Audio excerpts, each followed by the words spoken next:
Well, it was a moment that would be immortalized as the iconic moment of the 1976 student uprising.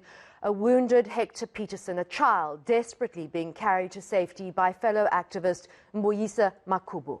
The pair had been caught in the apartheid police's crackdown, and students were protesting the government's decision to make Afrikaans a compulsory medium of instruction at schools. The tragic events of that day ultimately led to the death of dozens of pupils, among them Hector Peterson.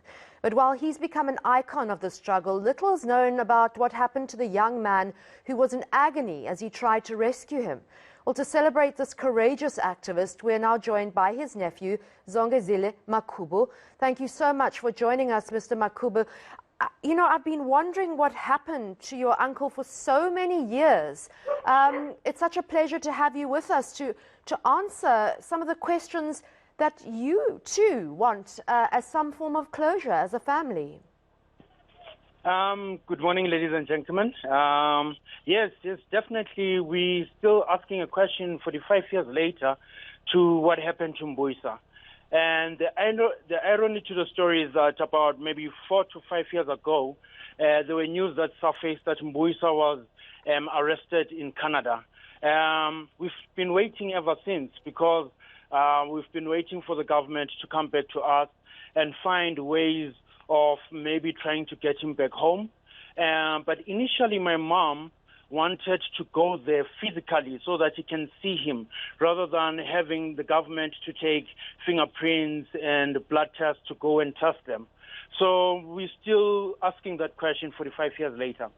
Zongezile, as I understand it, there was a podcast, an investigation I remember done by Mandy Wiener at Eyewitness News on 702, and she was saying that your uncle was thought to have possibly have been held incarcerated in Canada on some sort of immigration charge. Government did try and get involved. They did DNA testing, but the results were inconclusive. Yes, they actually did 2 DNA testing. The first one was contaminated, so they had to come back and do a second one, and the second one was inconclusive. So that is why my mom suggested that she goes to Canada so that she can see him and make sure that it is him. But honestly, from our point of view, from the family, we strongly believe that it's him because he looks like him. Besides that, he was a little bit, lost a bit of weight, but he looks definitely like him. Just take us back, Zongezile. Shortly after his heroic act, his life was made a misery, and he was actually sent off into exile into Botswana and Nigeria. What happened after that? What happened to him? I mean, he suffered terribly here shortly after that iconic photo went around the world. Actually, what happened, because he actually wrote a letter to my grandmother in 1978, and he said he's not feeling fine, he's got malaria, and he doesn't feel safe being in Nigeria anymore. And the last end of the letter, he actually said he's thinking of walking to Jamaica to go and meet Bob Marley. And that caused a lot of you know, because my grandmother actually felt that he's losing his mind. So when the actual Faisal Mamdu under Endemol production, they went secretly to do a documentary to find out what happened to him. And when they got to Nigeria, they got stories that they were attacked and he had to run away. He left everything that he had, clothes, books and everything. And one of his Nigerian friends was poured acid over the face, because I think maybe they were hunting him or they were attacking them as foreigners in Nigeria. Zongezile, have you managed to ever speak to him on the phone, or the gentleman who is in Canada on the phone, communicate with him somehow?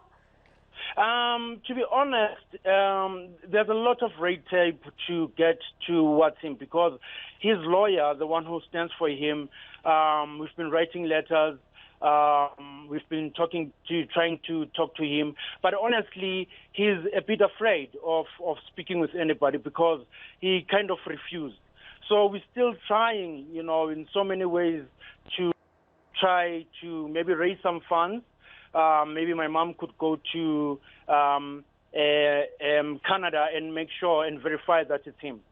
And maybe get some government input and help there to clear that red tape, because he really is one of the icons of our history and somebody that we need to celebrate, and who needs to perhaps know that we will never forget what he did. Thank you so much for joining us, and I hope you find some closure one day.